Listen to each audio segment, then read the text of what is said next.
millionaire freezes upon seeing a woman with two 7-year-old girls identical to his late wife, who died 6 years ago, begging outside the restaurant where he was having lunch. The morning sun streamed through the floor-to-ceiling windows of Maxwell Thornton's corner office on the 52nd floor of Chicago's most prestigious business district.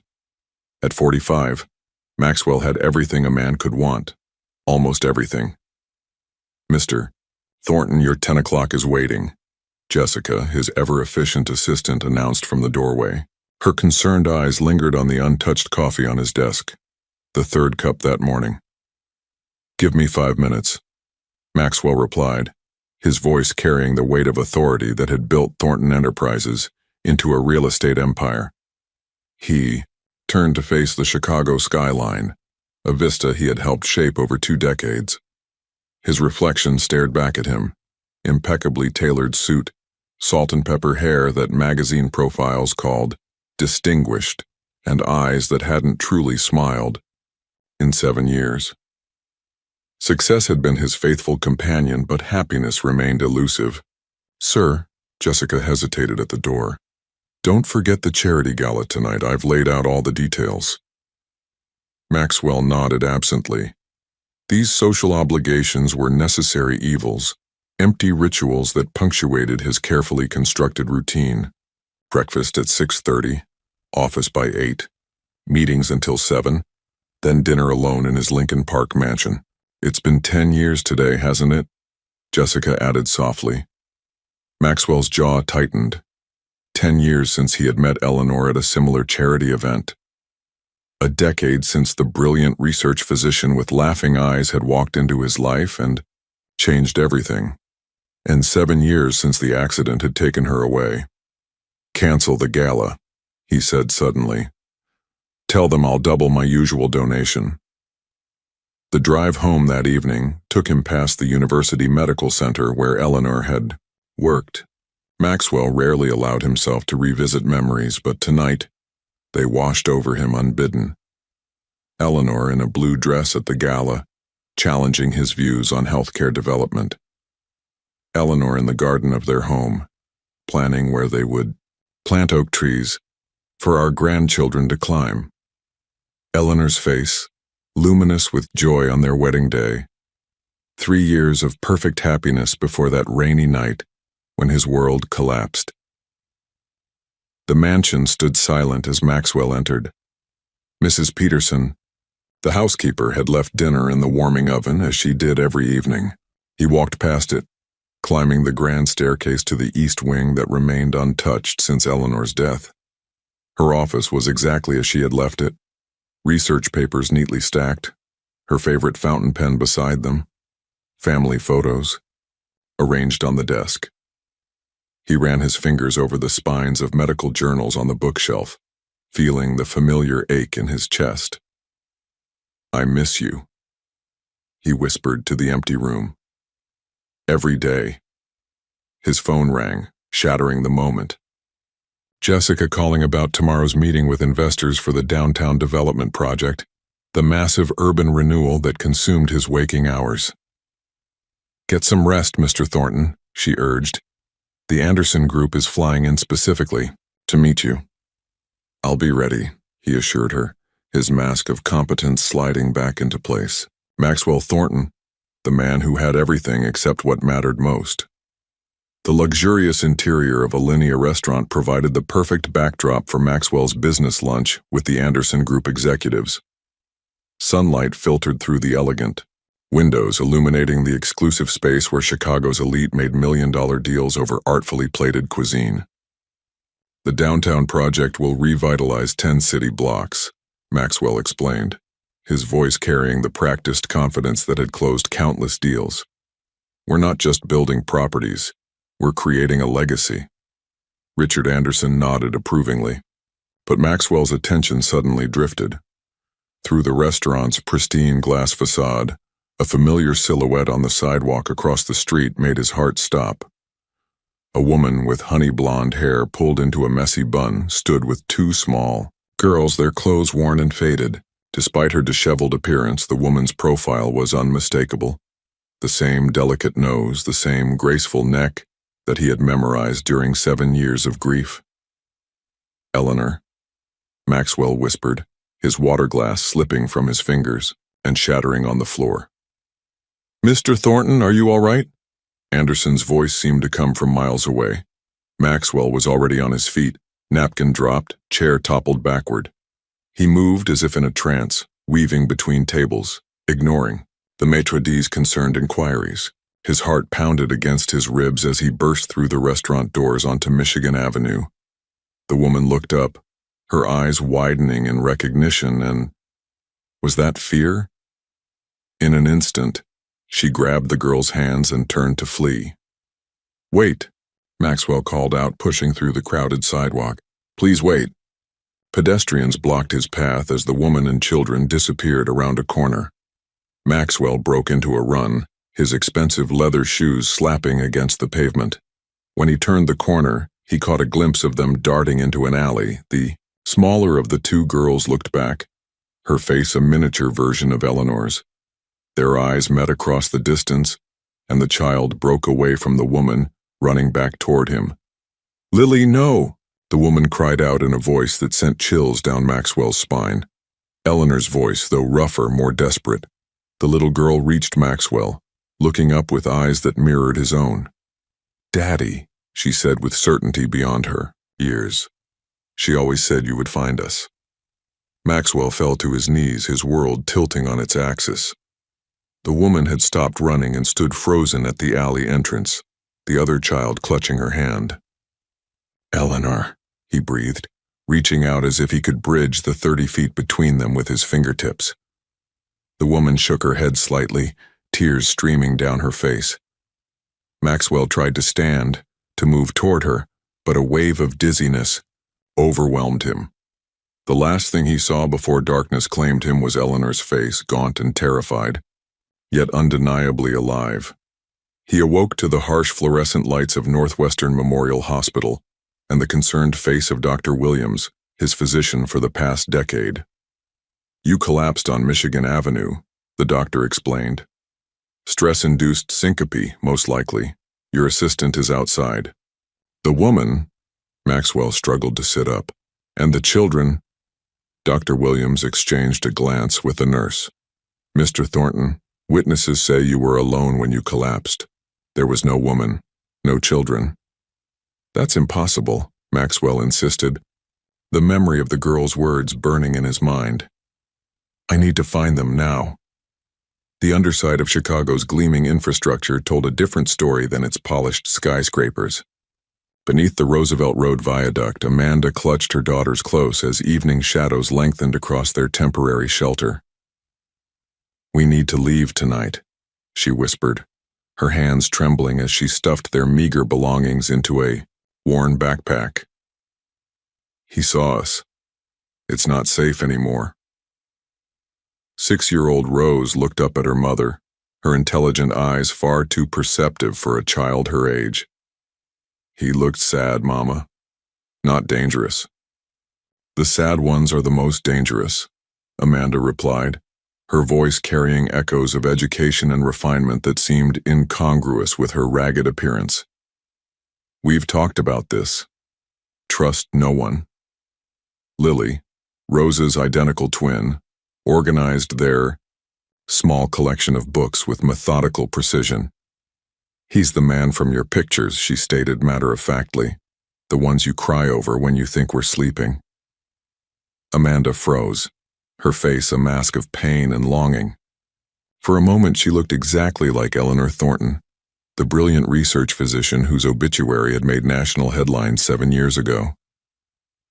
Mama needs a minute, she murmured, stepping away to compose herself. The twins exchanged a meaningful glance, a silent communication that went beyond words. Rose nodded imperceptibly, and Lily arranged 3 small stones in a pattern only they understood. We should collect provisions before departing, Rose announced, her vocabulary startlingly advanced. The abandoned garden in Burnham Park has edible plants, Lily nodded. Taraxacum officinale and Portulaca oleracea are in season. We can harvest enough for 3 days. Amanda returned, her resolve visibly strengthened. "We'll catch the midnight bus to Milwaukee. I have enough for tickets." She didn't mention that it was their last emergency cash, hidden inside the lining of her worn coat for years. As dusk fell, they ventured to the neglected corner of Burnham Park, where nature had reclaimed an old community garden. The twins moved, with practiced efficiency, identifying plants that most adults would overlook. "Dandelion greens here," Rose whispered, carefully harvesting the leaves. "Purslane near the fence," Lily replied without looking up. "High in omega-3 fatty acids." Amanda watched her daughters with a mixture of pride and heartbreak. They had never known a normal childhood. No schools, no friends, no stability. Just constant movement, fake names, and survival lessons disguised as games. "Do you think he recognized you?" Rose asked suddenly, her small hands never pausing in their work. Amanda swallowed hard. "Yes." "Will he look for us?" Lily's question hung in the twilight air. "Maxwell never stops once he starts something," Amanda replied, her voice distant with memories. "It's what made him successful, and what made him dangerous." Later, as they huddled beneath the viaduct waiting for midnight, Lily suddenly clutched her sister's hand. Rose nodded as if answering an unspoken question. "Someone's coming," they whispered in unison. Amanda tensed, pulling them into deeper shadows. As footsteps approached, a police officer passed by, flashlight sweeping across their hiding place. "We need to move," Amanda whispered once the officer was gone. "They'll be looking for us now." The twins shared another silent exchange, their faces solemn beyond their years. "We know another place," Rose said. "The church with the nice man," Lily added. "The one who gave us bread last winter." "Father Michael," they finished together. Amanda hesitated, then nodded. The Church of St. Catherine had been a rare sanctuary during a brutal Chicago winter. The priest had asked no questions when they appeared at the soup kitchen, just offered warmth and kindness. "Just for tonight," she conceded. "Tomorrow we disappear completely." The morning light cast long shadows across Sarah Blackwood's cluttered office in a converted warehouse on Chicago's west side. Coffee cup in hand, she studied the man sitting across from her desk. Immaculately dressed, clearly wealthy, and utterly desperate. "Let me get this straight, Mr. Thornton," Sarah said, brushing a strand of graying hair from her face. "You believe your wife, who died 7 years ago, is alive and living as a homeless woman with 2 children, who are supposedly yours." Maxwell leaned forward. "I know how it sounds." "It sounds like grief playing tricks on your mind," Sarah replied, not unkindly. 20 years with Chicago PD's Missing Persons Unit had taught her that grief could create phantoms more convincing than flesh and blood. "I'm not crazy, Detective Blackwood." "Former detective," she corrected him. "And I didn't say you were crazy. I said grief is powerful." Sarah studied the file Maxwell had brought. Newspaper clippings of Eleanor Thornton's tragic accident, the obituary that praised her medical research, photos of a beautiful woman with intelligent eyes and a smile that reached them. "You were released from the hospital yesterday with a diagnosis of stress-induced collapse," Sarah noted. "Doctors recommended psychiatric evaluation." "I don't need a psychiatrist. I need someone who can find people." Maxwell pulled out his phone, showing her his banking app. "My retainer. Name your price." Sarah frowned. "I don't work for rich men who think money solves everything." "Then work for a man who saw his dead wife yesterday," Maxwell challenged, his voice breaking. "Who heard a little girl call him daddy." Something in his eyes gave Sarah pause. Not delusion, but the raw clarity of someone whose world had been upended. She'd seen that look before, in victims whose reality had been shattered by truth, not fantasy. "Tell me about the children," she said finally. 2 girls. Identical twins. About 6 years old. Maxwell's hands trembled slightly. "Eleanor never told me she was pregnant." Sarah's investigator instincts stirred. The timeline might work. If Eleanor had discovered her pregnancy shortly before her death, or if the death itself had been. I'll need access to everything, she decided. Medical records, accident reports, funeral documentation, everything. Does that mean you'll help me? Sarah stood, walking to the window that overlooked the city. It means I'll look into it.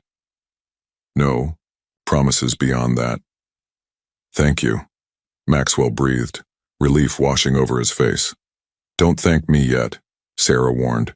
If your wife faked her death and has been hiding from you for 7 years, you might not like what I find.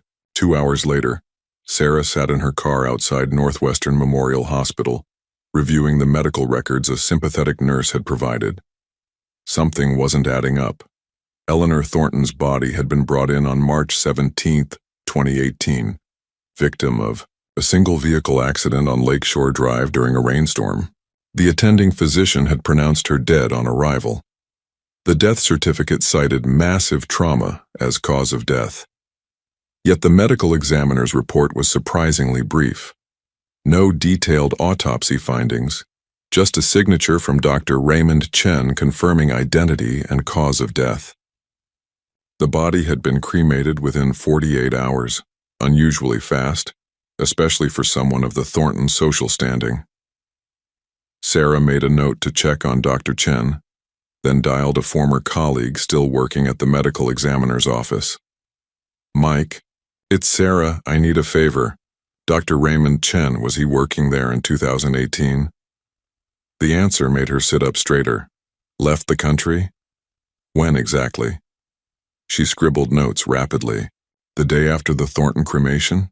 That's convenient. Any idea where he went? Sarah ended the call, staring thoughtfully at Eleanor's photograph.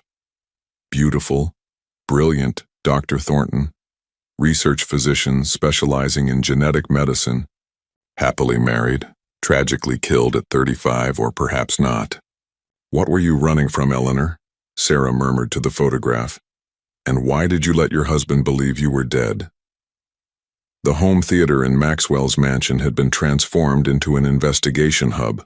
Photos of Eleanor covered the walls, wedding pictures, vacation snapshots, formal portraits from charity events.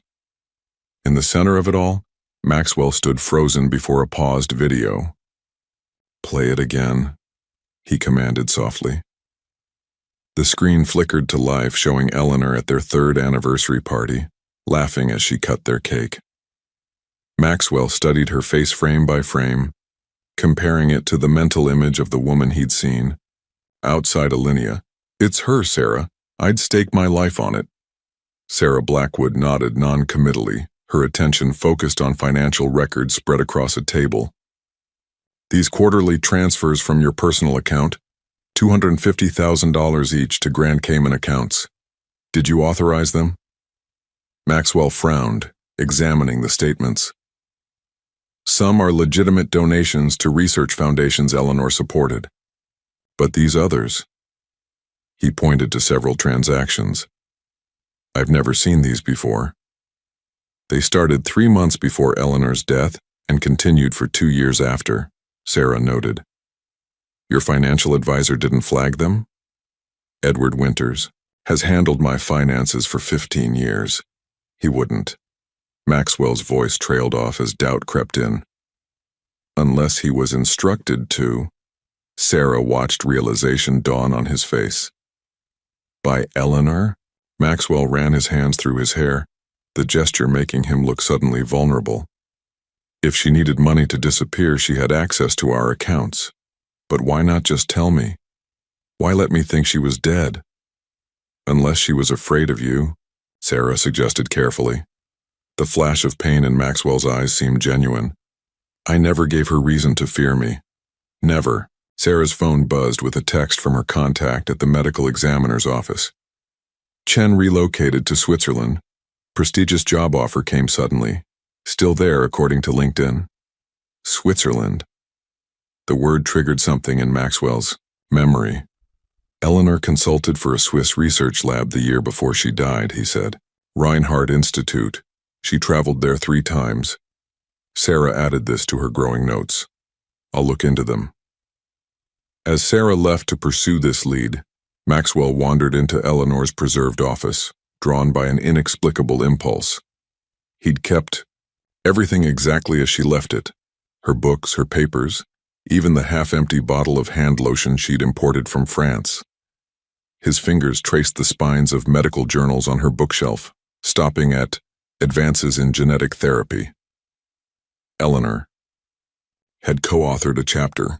As he pulled it out, something clattered to the floor. A small USB drive hidden behind the books. Maxwell stared at it, heart racing. Had it always been there? Had he simply missed it during 7 years of morning visits to this room? The drive was password protected. Maxwell tried their anniversary date. Access denied. Her birthday. Denied. His birthday. Denied. He closed his eyes, thinking of Eleanor's security habits. She'd always used meaningful phrases from their relationship, claiming they were easier to remember than random characters. Where we first met, he typed. Denied. Our wedding song. Denied. Maxwell paused, remembering a conversation from their honeymoon. Eleanor had talked about her childhood home in Minnesota, the willow tree where she'd built her first treehouse, how she'd painted the door blue because it was grandfather's favorite color. Maxwell typed. The drive unlocked. A single folder appeared labeled with today's date from 7 years ago. Inside was a video file and a text document titled, If You're Reading This. Maxwell's hand trembled as he clicked the video file. Eleanor's face filled the screen, her expression grave. She wore the same clothes she had the morning of her accident. Maxwell, if you've found this, then something has happened to me, she began. Or rather, something has happened that made me take drastic action. I hope someday you'll understand why I couldn't tell you the truth. They're watching us. They're always watching. Eleanor looked over her shoulder, fear evident in her eyes.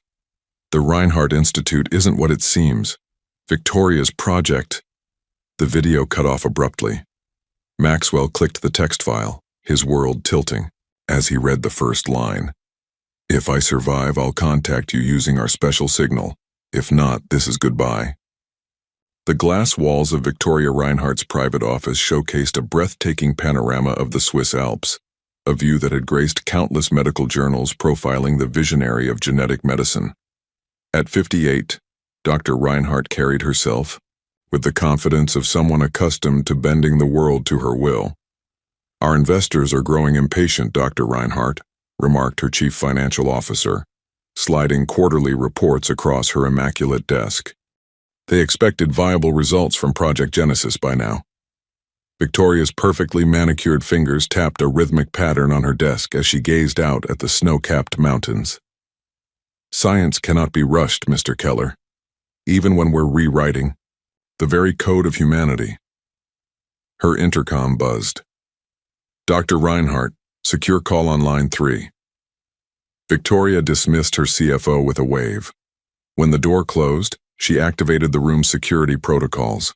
Electromagnetic shielding, white noise generators, signal scramblers before picking up the phone. This is Reinhardt. The caller's voice was tense. We have a situation in Chicago. Subject E7 has been compromised. Victoria's expression hardened. Impossible. Eleanor Thornton is dead. Facial recognition from city surveillance confirmed it. The caller continued. She was spotted with the twins near Michigan Avenue. Maxwell Thornton saw them. The temperature in the room seemed to drop as Victoria absorbed this information. The twins were with her? In public? Yes, doctor. And one of them approached Thornton directly. Victoria's hand tightened around a crystal paperweight, the only indication of her fury. Unacceptable. The subjects were never supposed to make contact with their biological father. Their genetic modifications make them far too valuable to risk exposure. She swiveled her chair toward 3 large monitors displaying data on multiple test subjects across various facilities. E7 and her offspring had been her most promising success story, until Eleanor discovered the truth about Project Genesis and fled with the twins. Activate containment protocol, Victoria ordered. I want them located and extracted within 24 hours.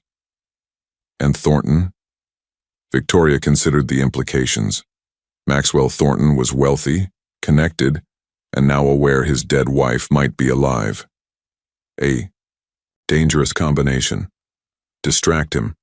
Use the usual methods. Financial irregularities, legal complications with his development project. If that fails, more permanent solutions may be necessary. After ending the call, Victoria accessed a secure server containing video files labeled E7 monitoring. The earliest footage showed Eleanor Thornton in a lab coat, excited about joining the Reinhardt Institute as a consultant. Subsequent videos documented her growing suspicion as she uncovered fragments of Project Genesis. The final recording captured Eleanor's horror upon discovering her own pregnancy had been manipulated, that the twin embryos she carried had been genetically modified without her knowledge or consent. Victoria fast-forwarded through years of surveillance, Eleanor in disguise moving from city to city, the twins developing abilities that exceeded even Victoria's ambitious projections. Their accelerated healing, enhanced cognitive functions, and most intriguingly, their apparent ability to communicate without speaking, represented breakthroughs that would revolutionize human evolution. 7 years of hiding, Victoria murmured. Impressive, Eleanor, but futile. She opened a drawer containing a dossier on Maxwell Thornton. His financial records showed the carefully disguised transfers that had unknowingly funded parts of Project Genesis through shell companies. His psychological profile highlighted his determination, intelligence, and the emotional vulnerability created by Eleanor's death. Victoria closed the file. Decision made. Prepare my jet, she instructed her assistant through the intercom. I'm going to Chicago. In the adjacent laboratory, scientists in white coats monitored children with abilities similar to the twins, the next generation of Project Genesis. Unlike the twins, these children had never known freedom. Their genetic code, like their lives, belonged to Victoria Reinhardt. We're so close, Victoria whispered, watching a child spontaneously heal a surgical incision. Eleanor can't be allowed to ruin everything now. St. Catherine's Church stood as a quiet sanctuary amid Chicago's urban landscape, its weathered stone, walls offering refuge to those the city had forgotten. Father Michael O'Connor was locking up after evening mass when a shadow moved near the side entrance. We need help, came a whispered voice. The priest turned to find a gaunt woman with 2 small girls, their faces partially hidden by worn hoodies. Recognition dawned immediately. My God, he breathed. Eleanor? Amanda, she corrected sharply, glancing nervously over her shoulder. Please, Father, just for tonight. Father Michael ushered them through the rectory door without hesitation. Under the hallway light, he was struck by the change in the woman he'd known as Dr. Eleanor Thornton, once his most dedicated hospital volunteer and ethical sounding board. Her cheeks were hollow, her once vibrant eyes now constantly darting, scanning for threats. The basement apartment has a separate entrance, he said, leading them down a narrow staircase. No one will look for you here. The twins moved in perfect synchronization, maintaining exactly 3 steps behind their mother, their matching faces serious beyond their years. When did you last eat? Father Michael asked. The girls answered in unison. Yesterday morning. While Father Michael prepared a simple meal, Amanda paced the small apartment, checking windows and exits. The twins sat perfectly still at the table, their posture identical. Maxwell found us, Amanda said abruptly. He saw us on Michigan Avenue. Father Michael paused. Your husband has been a broken man since your death, Eleanor. Amanda, she insisted. Eleanor died in that car crash. She had to. Did she? Father Michael asked gently. Or did she run from something, or someone? Before she could answer, the twins suddenly turned toward the door in perfect unison. Someone's coming, they whispered together. Across town, Maxwell stared at the USB drive's contents, his mind reeling from Eleanor's warnings about the Reinhardt Institute. A knock at the door interrupted his thoughts. His security team admitted, a man Maxwell hadn't seen in years. Dr. Thomas Wells, Eleanor's former research colleague and their best man. I came as soon as I heard you were looking into Eleanor's work, Thomas said, declining Maxwell's offer of a drink. There are things you need to know. She's alive, Thomas, Maxwell said without preamble. I saw her yesterday. Instead of surprise or disbelief, Thomas's expression showed grim confirmation. Then we have less time than I thought. You knew? Maxwell felt his legs go weak. All this time you knew? I helped her disappear, Thomas admitted. It was the only way to protect her and the babies. Babies? Maxwell echoed, the word landing like a physical blow. The twins. They're mine? Thomas nodded solemnly. Biologically, yes, but there's more to it than that. In her modest apartment, Sarah Blackwood spread Maxwell's financial records across her kitchen table. Something wasn't adding up. The transfers to Cayman accounts had sophisticated routing that professional money launderers would envy. A knock at her door made her reach instinctively for the gun she still kept from her detective days. Through the peephole, she saw a woman, in hospital scrubs. Jennifer Harris, the woman said through the door. I was Eleanor Thornton's nurse. Thomas Wells said you might be able to help. Sarah opened the door cautiously.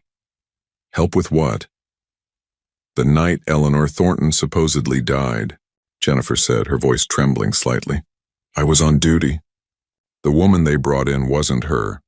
The medical examiner knew it too, but someone paid him to falsify the records. Sarah's investigator instincts went on high alert. Come in. Tell me everything. As Father Michael prepared beds for his guests, the twins sat cross-legged on the floor, their fingertips touching lightly. The doctor man found Daddy, Lily whispered. The nurse lady found the detective, Rose added. They're all coming together, they finished in unison. Amanda watched her daughters with a mixture of wonder and fear. Their connection, their ability to sense events beyond their immediate surroundings, was growing stronger each day. Just one of many secrets she'd been running to protect. Maxwell's hands trembled as he connected Eleanor's USB drive to the secure laptop Thomas had brought. The two men sat in Maxwell's study, the room locked and swept for surveillance devices at Thomas's insistence. Eleanor discovered something at Reinhardt that terrified her, Thomas explained, his voice low despite their precautions. Something worth abandoning her life to escape.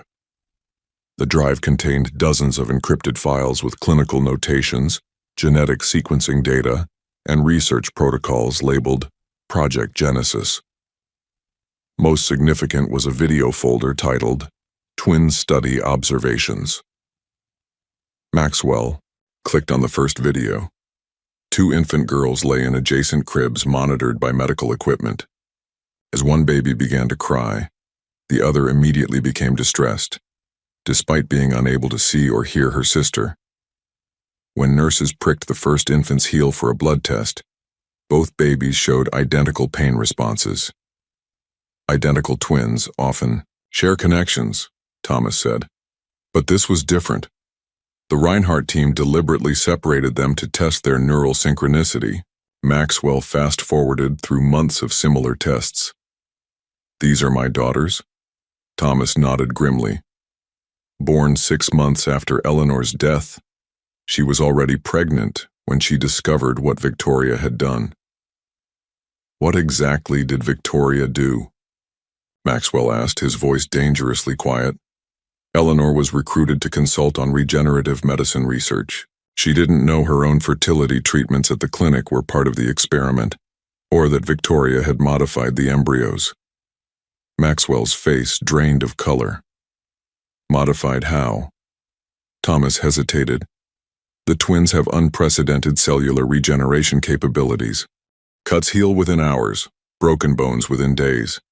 And their neural synchronicity, They communicate without speaking, share sensory experiences across distances. They're experiments, Maxwell whispered, horror dawning. My daughters are experiments? Valuable ones, Thomas confirmed. Victoria believes she's creating the next stage of human evolution. Eleanor found records of other children in the program, all showing various genetic enhancements. Maxwell opened the text document Eleanor had left, reading it fully now. If I survive, I'll contact you using our special signal. If not, this is goodbye, Maxwell. Victoria Reinhardt manipulated my pregnancy. Our daughters carry genetic modifications I never consented to. When I confronted her, I discovered financial connections to your company. I couldn't determine if you were complicit or another victim. Forgiveness, if it's the latter. I've established safe houses and emergency funds using the skills your security team taught me. If you're reading this and I'm truly gone, please find our daughters. Protect them from becoming laboratory specimens. The coordinates below lead to evidence that could expose Project Genesis. I couldn't risk storing it here. Remember our stargazing night in Michigan? That's the key to everything. I had nothing to do with this, Maxwell said, his voice breaking. How could she think I'd be part of experimenting on our children? Sarah, Blackwood's voice interrupted from the doorway, Jennifer beside her. Because someone made it look like you were. Sarah spread financial records across the desk. These transfers from your accounts to Reinhardt shell companies started before Eleanor discovered she was pregnant. They were sophisticated enough to fool even her. My CFO, Maxwell realized. Edward was Victoria's plant. Jennifer stepped forward. The night of the accident, they brought in a Jane Doe with similar physical characteristics. Eleanor had already escaped with Dr. Chen's help. He arranged the cremation to eliminate evidence, then fled to Switzerland, where he mysteriously died. 3 months later, Sarah added grimly. Maxwell's phone buzzed with a text from an unknown number. Your house is being watched. Get out now. Bring the drive. FB? FB? Maxwell frowned. Father Brian, Thomas suggested. No, Father Michael from St. Catherine's. Eleanor volunteered there. Maxwell's security system suddenly chimed with a perimeter alert. Surveillance cameras showed black SUVs blocking his driveway. Victoria's team, Thomas whispered. They move fast. Sarah checked her gun. We need to go, now. Maxwell grabbed the drive and a photo of Eleanor. The coordinates in her message. What do they point to? Thomas. Check the file. An abandoned industrial property in Pullman. One of the buildings my company acquired 5 years ago. Maxwell realized. Eleanor hid her evidence in plain sight, on property I own.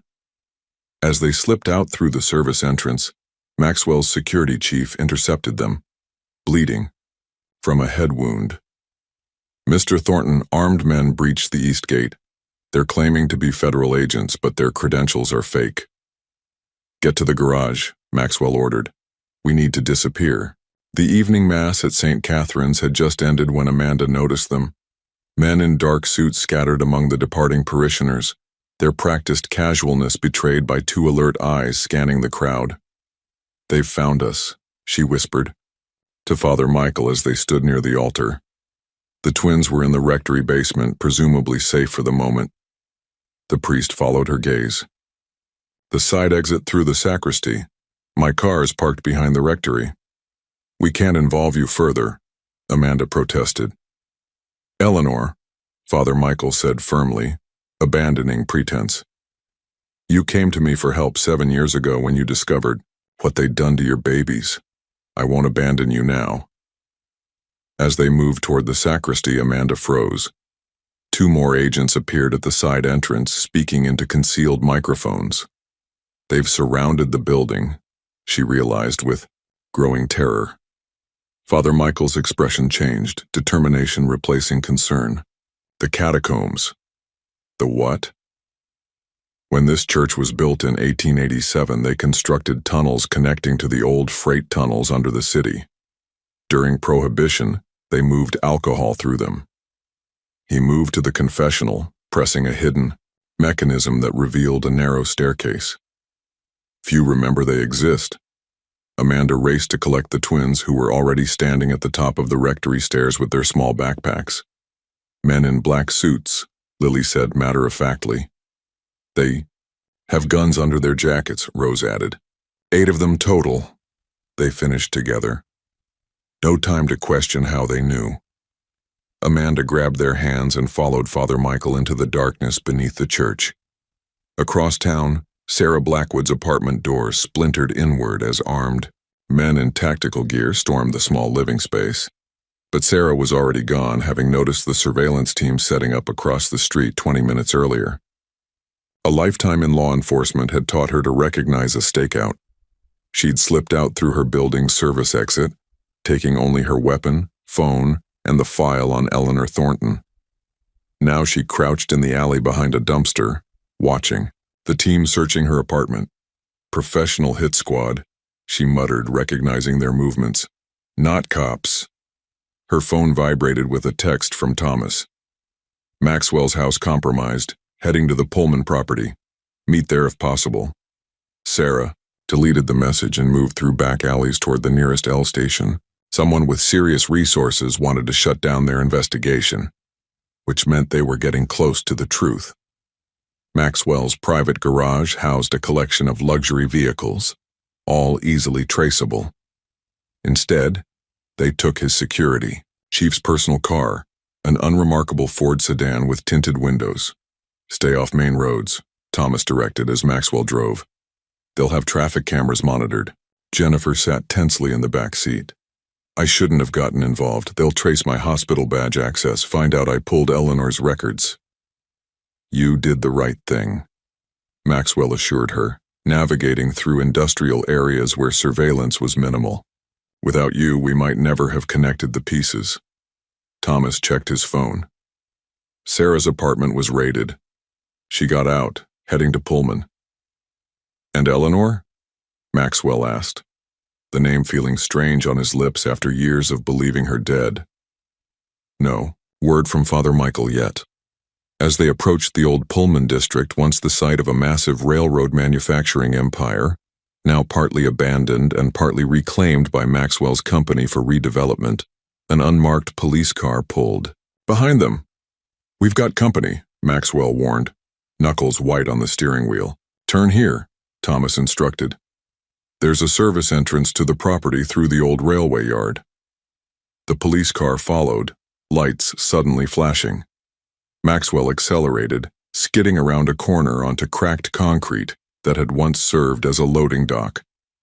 There, Thomas pointed to a gap in the chain-link fence surrounding an enormous brick structure, the administration building of Maxwell's redevelopment project. Maxwell crashed through, the fence collapsing behind them. They abandoned the car and raced into the shadowy building, navigating by the dim emergency lights of the half-renovated structure. We need to get to the basement archives, Maxwell panted. That's where Eleanor would have hidden anything important. A flashlight beam cut through the darkness ahead of them and they froze. Maxwell, a familiar voice called softly. From the shadows emerged Amanda, the twins close behind her, led by Father Michael through a maintenance doorway. Time seemed to stop as Maxwell stared at the woman he'd mourned for 7 years. Thinner, harder, her hair now brown instead of blonde, but unmistakably Eleanor. You found us, she whispered, her voice catching. The twins studied Maxwell with identical solemn expressions, their eyes, his eyes, assessing him with unnerving intelligence. They're coming, the girls said simultaneously, breaking the moment. Both sides of the building, 12 men total. How do they? Jennifer began. Later, Father Michael interrupted. The basement. Now. The basement of the Pullman administration building smelled of dust and forgotten history. Emergency generators powered minimal lighting as the group descended via a maintenance stairwell. The archives should be through here, Maxwell said, leading them past renovation equipment to a heavy steel door. His keycard granted access to a climate-controlled room filled with architectural drawings and historical documents from the building's railroad era. Eleanor Amanda kept the twins. Close, her body language still wary. even in Maxwell's presence. "We don't have much time," she said. "Victoria's team is thorough. They think you're dead," Maxwell replied, unable to take his eyes off her. "I thought you were dead." Eleanor's expression softened momentarily. "I had no choice, Maxwell." "There's always a choice," he countered, hurt edging his voice. "Not when I found out you were funding Victoria's experiments," she shot back. Maxwell recoiled as if struck. "I never—" "The financial transfers from your accounts," Thomas interrupted. "We've confirmed they were orchestrated by your CFO, Edward Winters. Victoria placed him in your company years ago," Eleanor explained, her voice gentler now. "Before we even met. She planned everything meticulously." Father Michael kept watch at the door while Sarah examined the room's layout. "Whatever you hid here, Eleanor, we need to find it now." Eleanor nodded, moving to a section of original blueprints. "Help me move this cabinet." Behind it lay a small wall safe concealed by architectural drawings. Eleanor entered a combination. Our anniversary, Maxwell realized as he recognized the numbers. The safe contained a single external hard drive and a sealed medical container. "Everything I could gather about Project Genesis," Eleanor explained. "Research protocols, genetic sequences, subject profiles, financial records, and this," she indicated the medical container. "Blood and tissue samples from the twins, showing the genetic modifications." Thomas examined the container. "This is what Victoria fears most, physical evidence of illegal human experimentation." The twins suddenly turned toward the stairwell. "They're inside the building," they said. In unison, Sarah checked her weapon. "We need an exit strategy." "The old freight tunnels," Father Michael suggested. "They run under this entire district, connecting to the river." "How do you know that?" Jennifer asked. "I grew up in Pullman," the priest explained. "As kids, we explored the tunnels. Most are sealed now, but there should be an access point in the original boiler room." Maxwell nodded. "It's on the renovation plans, 2 levels down." Eleanor placed the hard drive and samples in her backpack. "It's time you knew everything," she said to Maxwell.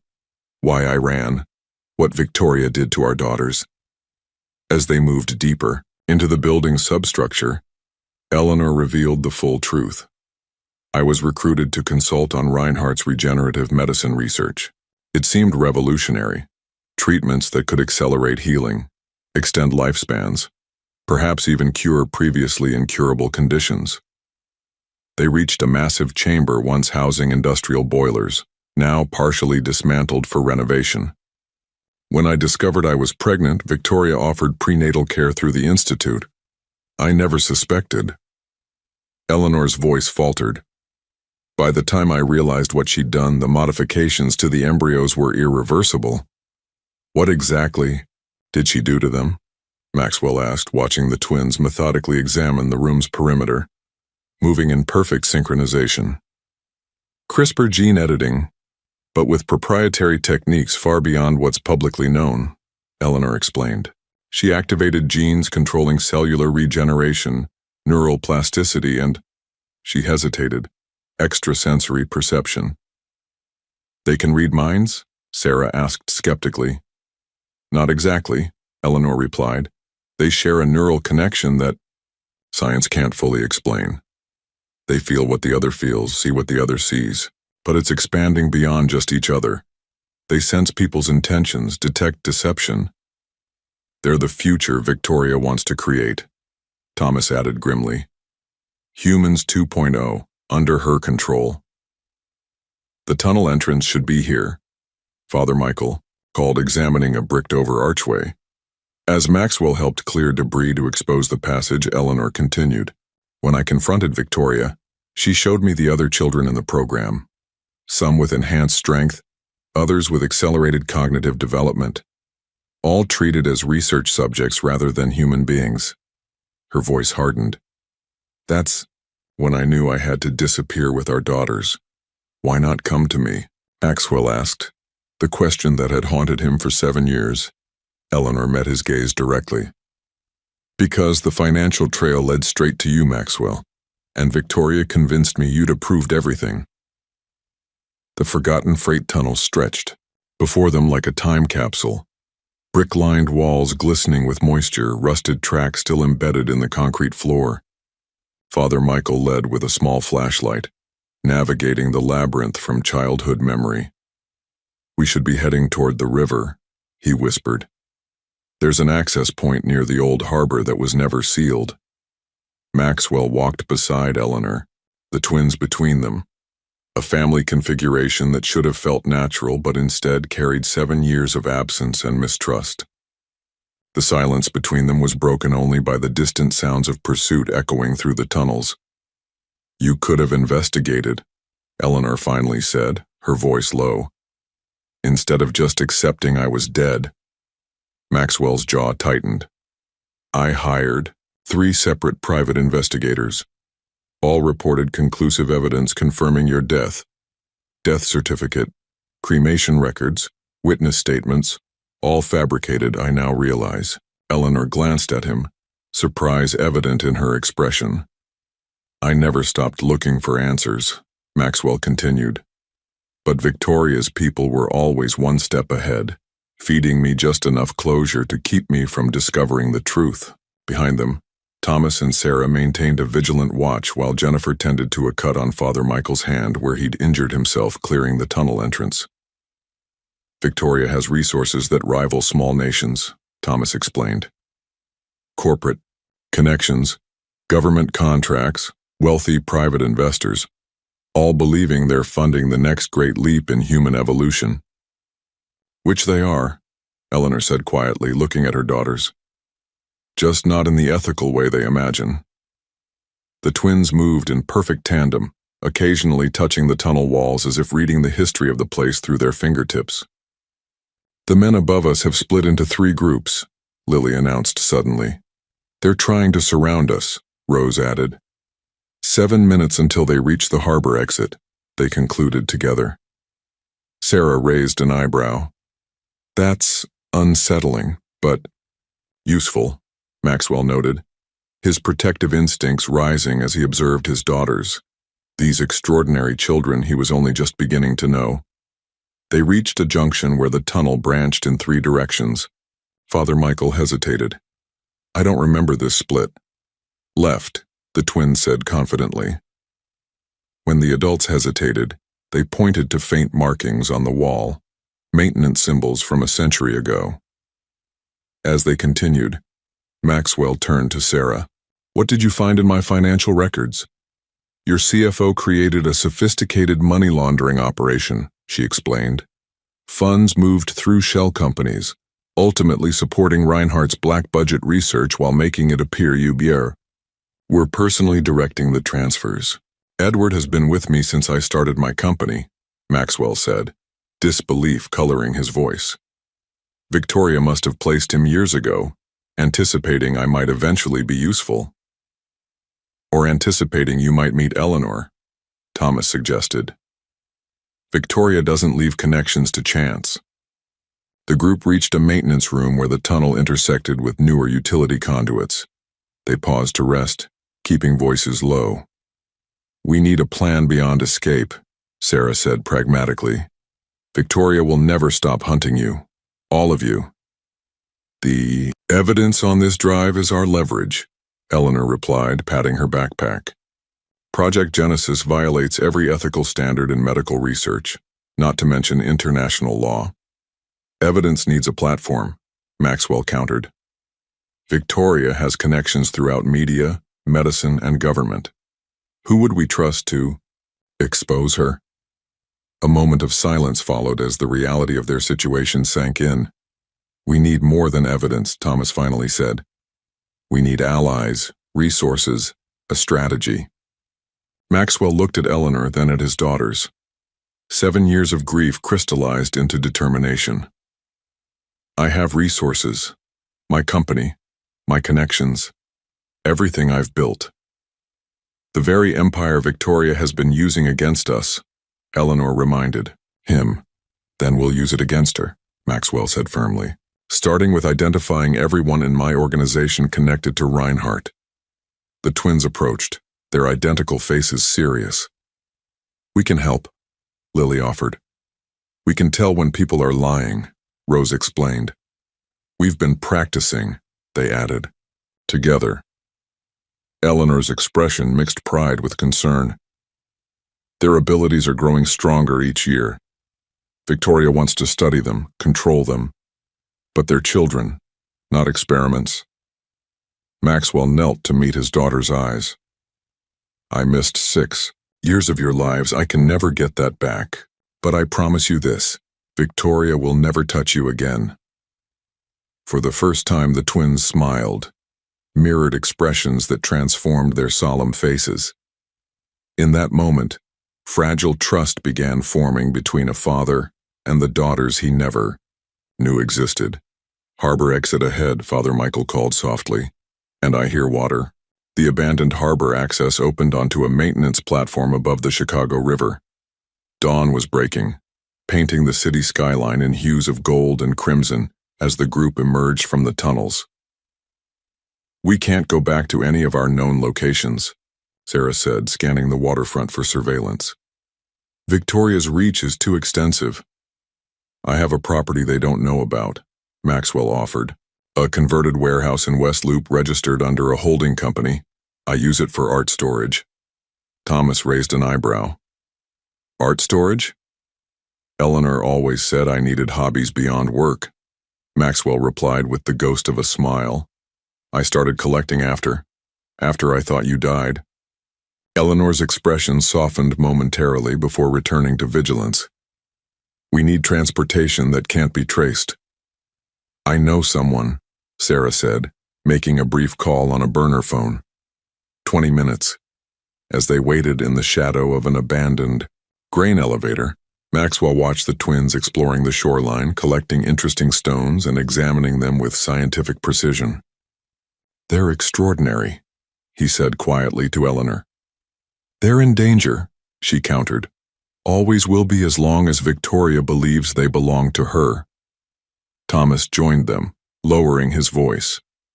"We need to understand exactly what we're up against. Victoria's network extends far beyond Reinhardt Institute. I've been tracking her operations for years," Eleanor replied, moving constantly to stay ahead of her agents. "There are research facilities in Switzerland, Singapore, a remote location in Chile, and somewhere in northern Canada." "Multiple black sites," Thomas nodded grimly. "Each specializing in different aspects of genetic enhancement." Sarah returned from securing their transportation. "How many children are we talking about?" "Dozens that I know of," Eleanor answered. "Some born to surrogate mothers, others to women like me who didn't know their pregnancies had been manipulated. The funding required would be astronomical," Maxwell observed. "That's where you come in," Thomas said. "Sarah and I spent all night analyzing your company's financial structure. Victoria has been using Thornton Enterprises as more than just a source of funding. It's a laundering mechanism for the entire project." Maxwell's expression darkened. "Show me." Thomas produced a tablet with elaborate financial diagrams.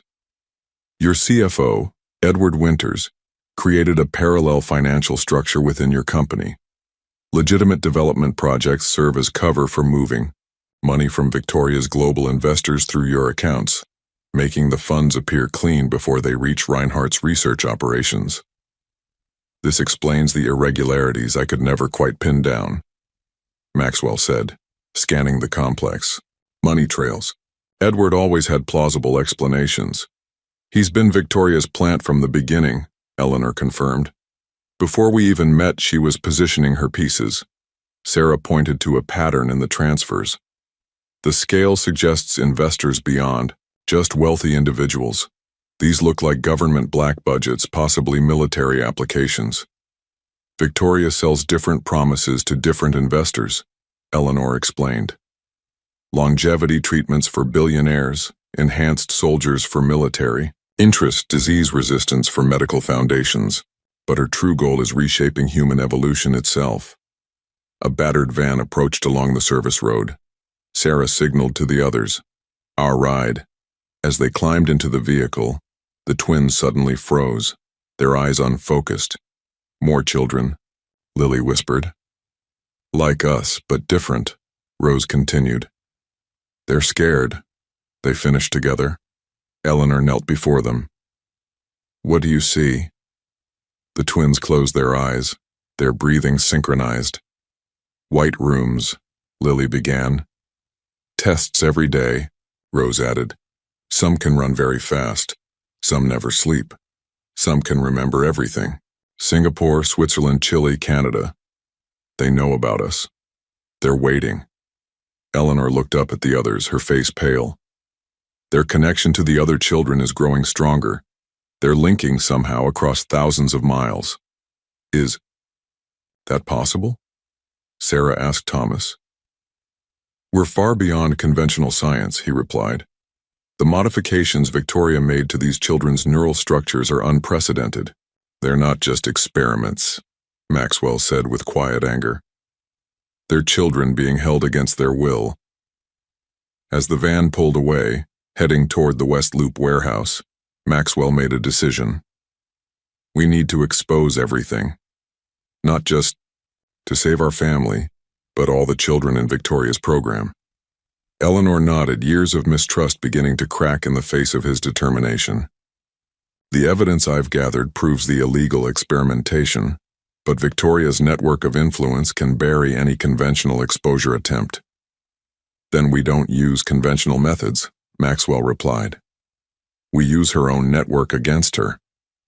Maxwell's art warehouse resembled a fortress from the outside. Nondescript brick walls, minimal windows, industrial loading doors secured with state-of-the-art locks. Inside, however, it was transformed. One section housed his art collection, while another contained a fully equipped living space and high-tech communications center. "I created this after Eleanor's death," Maxwell explained as the group settled in. "Somewhere I could work in complete privacy. Or hide if necessary," Sarah observed astutely. Over the next 48 hours, they barely slept, piecing together their strategy while monitoring Victoria's movements. Thomas and Jennifer analyzed the medical evidence from Eleanor's hard drive documenting violations of international bioethics protocols. Sarah used her law enforcement contacts to quietly identify potential allies in the FBI and Interpol. Father Michael provided pastoral care to the emotionally exhausted group, particularly the twins, who were experiencing increasingly vivid connections to Victoria's other test subjects. Maxwell worked the financial angle, tracing every dollar that had flowed through his company into Project Genesis. "Victoria is scheduled to deliver the keynote at the International Biotechnology Conference tomorrow at McCormick Place," he announced. "She's bringing major investors to announce a breakthrough in regenerative medicine. She's going public with a sanitized version of her research," Eleanor said, studying the conference agenda, "positioning herself for acclaim while hiding the unethical foundations." "Perfect timing," Maxwell replied. "The world's scientific media will be watching." Their plan crystallized. Maxwell would confront Victoria publicly during her keynote while Sarah coordinated with trusted law enforcement contacts to raid key Reinhardt facilities, using coordinates from Eleanor's files. Thomas and Jennifer would release comprehensive medical evidence to regulatory authorities and trusted journalists simultaneously, while Father Michael would escort Eleanor and the twins to safety at a location known only to him. "Victoria will have security throughout the conference center," Sarah warned. "Professional contractors, possibly with government training." "I'm counting on it," Maxwell replied. "We need to keep her occupied while the raids happen." Eleanor approached Maxwell, as the others prepared. "Your plan puts you directly in harm's way." "I've been in harm's way since I thought I lost you," he answered quietly. "Just didn't know it." A fragile moment of reconnection passed between them, broken when the twins approached. "We want to help," they said together. "The other children are waiting," Lily continued. "They're ready to resist," Rose added. Eleanor knelt before her daughters. It's too dangerous for you to be at the conference. We don't need to be there physically, they replied with unsettling synchronicity. The International Biotechnology Conference transformed McCormick Place into a showcase of cutting-edge science. Victoria Reinhardt arrived with an entourage of assistants and security, her elegant suit and confident stride projecting the image of a visionary rather than a predator. Maxwell entered separately, using his status as a major Chicago developer to secure a VIP pass. Sarah and Thomas positioned themselves strategically throughout the venue, coordinating via encrypted communications with teams on 3 continents, waiting for Maxwell's signal. Victoria took the stage to enthusiastic applause, her presentation materials displaying the Reinhardt Institute's public-facing research. Today marks a turning point in human medicine, she began. Regenerative treatments that will transform recovery from injury, extend quality of life, and, perhaps one day, end cellular degeneration entirely. From his seat in the 3rd row, Maxwell studied the woman who had destroyed his family. Behind Victoria's polished exterior, he now recognized the calculating ambition that had orchestrated their suffering. The applications extend beyond medicine, Victoria continued, advancing to slides showing remarkable tissue regeneration. Imagine soldiers who heal from injuries in days rather than months, emergency responders who can endure toxic environments, children born naturally immune to cancers and degenerative diseases. Maxwell rose from his seat, approaching the stage. Victoria faltered momentarily as she recognized him, recovering quickly with professional poise. Maxwell Thornton, she acknowledged smoothly. Chicago's premier developer. Are you interested in our medical facility expansion? I'm interested in Project Genesis, Maxwell replied, his voice carrying through the hall. The children in white rooms in Switzerland, Singapore, Chile, and Canada. The illegal genetic experiments. The lives you've destroyed. Security personnel moved toward Maxwell as murmurs rippled through the audience. This man is clearly disturbed, Victoria said into the microphone, maintaining her composure. Security, please escort him out. Tell them about Eleanor Thornton, Maxwell continued as guards reached him. Tell them how you manipulated her pregnancy, experimented on her unborn children, then forced her to fake her death when she discovered the truth. Victoria's smile hardened. Mr. Thornton recently suffered a psychological break following hallucinations about his deceased wife. It's quite tragic. As security surrounded Maxwell, chaos erupted across the venue. The conference center screen suddenly switched from Victoria's presentation to surveillance footage from Reinhardt's facilities. Children in clinical settings undergoing tests, medical data showing genetic modifications, financial records connecting it all to Victoria. What is this? Victoria demanded, looking off stage where her technical team scrambled helplessly. Simultaneously across the globe, coordinated raids began at Reinhardt facilities. In the warehouse, Eleanor watched with the twins as they sat in deep concentration. Their eyes closed, hands clasped. The children are helping, Eleanor whispered to Father Michael. They're showing each other how to unlock the doors. The aftermath of the Reinhardt Institute's exposure unfolded not as a single triumphant moment, but as a complex cascade of consequences. 3 weeks after the conference, Maxwell sat in the living room of a remote lakeside cabin in northern Michigan, watching Eleanor, still adjusting to reclaiming her true identity, as she reviewed news reports on her tablet. The Singapore facility director is cooperating with authorities, she noted, trading testimony for leniency.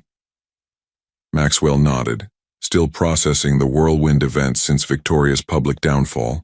The Swiss government has taken custody of 17 children found at the Zurich facility. Their biological parents are being traced. Outside, the twins played by the water's edge, their synchronized movements a reminder of their extraordinary connection. They appeared like typical 6-year-olds enjoying summer freedom. Yet occasionally they would freeze in unison, their attention captured by something beyond normal perception. They're still connected to the others, Eleanor said, following Maxwell's gaze. It's fading gradually as distance and time separate them, but they describe it like a chorus of voices becoming whispers. Sarah arrived that afternoon, bringing updates from Chicago. They gathered around the cabin's wooden table as she unpacked files and connected her laptop. Victoria's legal team is formidable, she reported. They're claiming all research was conducted under proper protocols, that the more controversial aspects were the work of rogue scientists without her knowledge. Of course they are, Thomas said bitterly. The wealthy rarely face real consequences. Some facilities remain operational, Sarah continued, particularly those with government contracts. They've rebranded as advanced medical research centers, while quietly destroying incriminating evidence. Father Michael, who had been preparing lunch in the kitchen, joined them. The children are the priority now. Many face medical and psychological challenges from their modified genetics. Not to mention legal limbo, Jennifer added. Their very existence challenges current regulatory frameworks. Are they victims, subjects, or something entirely new in the eyes of the law?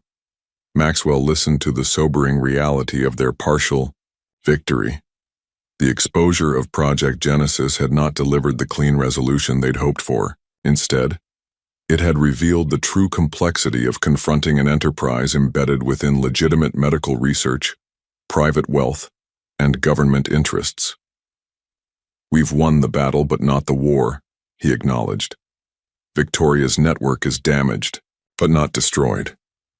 Which is why we need the foundation, Eleanor said, determination in her voice. A legitimate organization with the resources to advocate for these children, fund ethical research into their conditions, and provide safe environments for them to develop.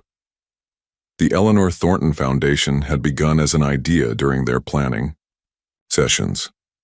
Now, with Maxwell's resources behind it, it was becoming reality, though not without resistance. The scientific community is divided, Thomas reported. Some colleagues view these children as unfortunate victims of unethical experimentation. Others see them as invaluable research subjects who could advance medical knowledge by decades. Their children first, Eleanor insisted. Their welfare comes before scientific curiosity. As evening approached, Maxwell found Eleanor on the dock, watching the twins who had discovered a family of turtles and were studying them with scientific interest. I've been afraid for so long, she confessed as he sat beside her, running, hiding, protecting them from becoming specimens in Victoria's vision of evolution. You don't have to run anymore, Maxwell said gently. Eleanor turned to him, her eyes reflecting 7 years of hardship. Can we really start again after everything that's happened, after all the mistrust? We start with the truth, Maxwell replied. All of it, no matter how painful. Victoria manipulated both of us, but she didn't destroy what matters most. Their conversation was interrupted by the twins' approach, their expressions serious. Victoria isn't finished, Lily stated. She has other places we can't see, Rose continued. And more children, they concluded together. Eleanor sighed, gathering her daughters close. We know, sweethearts. That's why our work is just beginning. Later, that night, as the twins slept, the adults gathered to discuss next steps. Maxwell had converted the cabin's basement into a secure command center with encrypted communications and multiple backup systems. The foundation's legal structure is in place, he explained. I've committed half my personal fortune as initial funding. We'll establish rehabilitation centers for the children, advocacy teams to navigate the legal challenges, and research partnerships with ethical institutions. You'll face powerful opposition, Sarah warned. Victoria's investors include people who can make governments listen. Then we'll need to be louder, Maxwell replied, the businessman in him emerging. More strategic, more persistent. As the meeting concluded, Maxwell found himself alone with Eleanor in the kitchen. The distance between them had begun to diminish, but 7 years of separation couldn't be erased overnight. I never stopped loving you, he admitted quietly, even when I thought you were gone. Eleanor's hand found his across the counter, I never stopped loving you either. That's what made the doubt so painful, believing you might have been part of Victoria's plan. Their fingers intertwined, a small step toward healing what had been broken.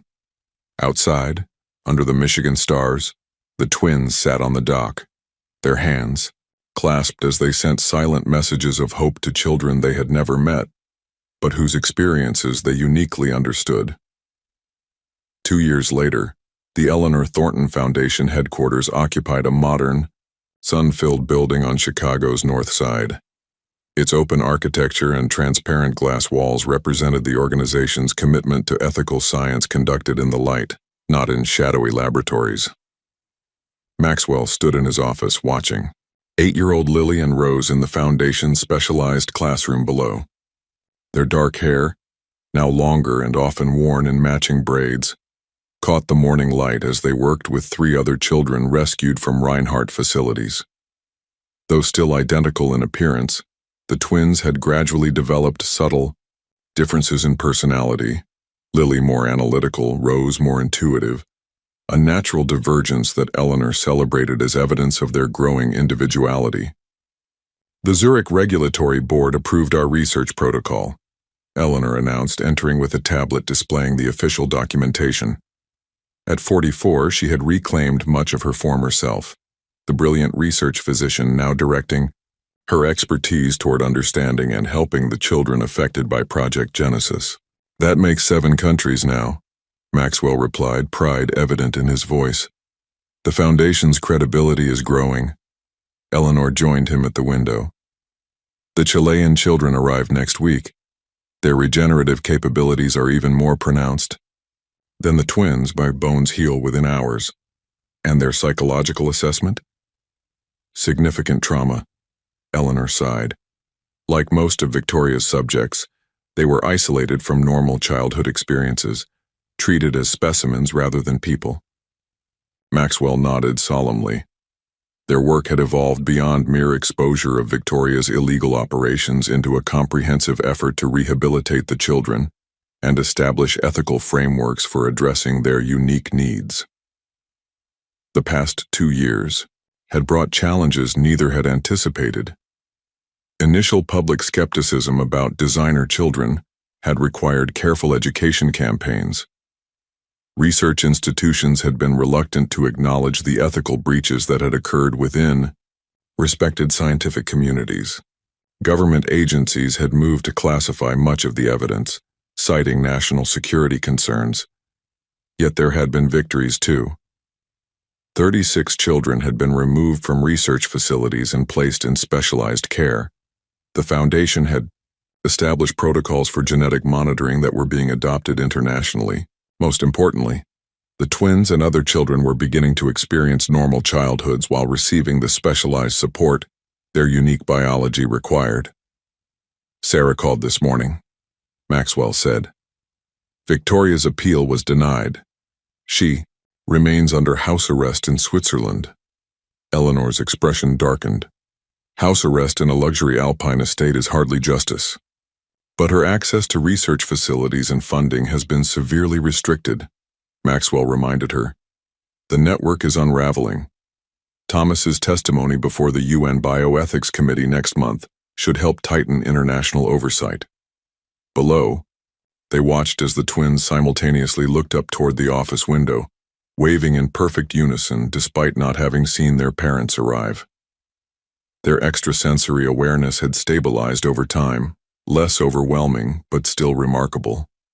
That evening, the Thornton family gathered in the garden of their Lake Forest home. As Maxwell grilled dinner, Eleanor helped the twins with their science project, a study of butterfly metamorphosis that particularly fascinated them with its parallels to their own evolving abilities. Dad, Lily called. We learned something new today. Maxwell approached, noting the serious expression both girls wore, their important discovery face. We can help the others heal faster, Rose explained. Not just their bodies, Lily continued. Their memories, they finished together. Eleanor knelt beside them. You mean the traumatic memories? The twins nodded in synchrony. We can reach them when they sleep. Show them they're not alone. Teach them what you taught us. Eleanor and Maxwell exchanged a look of wonder and concern, the same complex mixture of emotions that had defined their journey as parents to these extraordinary children. Later, with the twins asleep, Maxwell and Eleanor sat on their porch watching fireflies illuminate the summer darkness. Their relationship had gradually rebuilt itself, different from before but perhaps stronger for having been tested. Victoria once told me that evolution requires pressure, Eleanor said quietly. That comfort breeds stagnation, while adversity forces adaptation. She wasn't entirely wrong, Maxwell replied, but she missed something crucial. What's that? That true evolution isn't just about survival or physical adaptation. He took her hand, the gesture natural now after 2 years of rediscovery. It's about growing in our capacity for connection, for empathy, for protection of those more vulnerable. That's the real future of humanity. Eleanor leaned against his shoulder, watching the fireflies rise like stars from the grass. Victoria wanted to control evolution. Instead, she simply set it free in ways she never imagined. In their bedroom, the twins dreamed in perfect synchrony, their minds reaching across distances to connect with others like them. In their shared dreamscape, they created something Victoria could never have engineered with all her genetic manipulations. A community of understanding, a network of healing, a family built not from modified DNA but from the most fundamental human need to belong.